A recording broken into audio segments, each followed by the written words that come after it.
Guys নতুন এটা ভিডিঅ'লৈ সকলোকে মোৰ ফালৰ পৰা স্বাগতম জনালোঁ।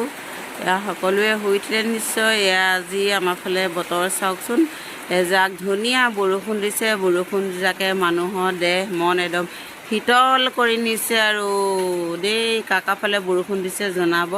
এয়া খেতিয়কৰ মনটো ভাল লাগিছে অকণমান, নহয় জানো? যিবিলাক বাম মাটি সেইবিলাক পানী জাতিকেই শুকাই গৈছে মানে আৰু ৰোৱাবিলাকতো ৰোৱাই আৰু নোৰোৱাবিলাকো এই একেই হৈ আছে আৰু আচলতে কি ৰোৱাবিলাকত এতিয়া ৰুই দিছে যেতিয়া পানীটো প্ৰয়োজন হয়, নহয় জানো? ইমান কষ্টকৈ ৰুইছে মেলিছে, যদি ৰোৱাখিনি শুকাই যায় তেতিয়াহ'লে কষ্ট কৰাটো একো সাৰ্থকেই নহয়।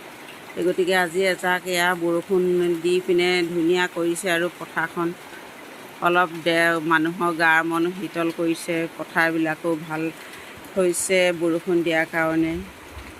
একাফালে বৰষুণ দিছে জনাব। আমাফালে অকণমান আগত বা ডাঙৰ বৰষুণে দিলে, তেতিয়া ভিডিঅ' কৰিবলৈ নহ'ল। এয়া এতিয়াই কৰিছোঁ আৰু এতিয়া অলপ অলপ দি আছে, এইবিলাক পানী হৈছে এয়া।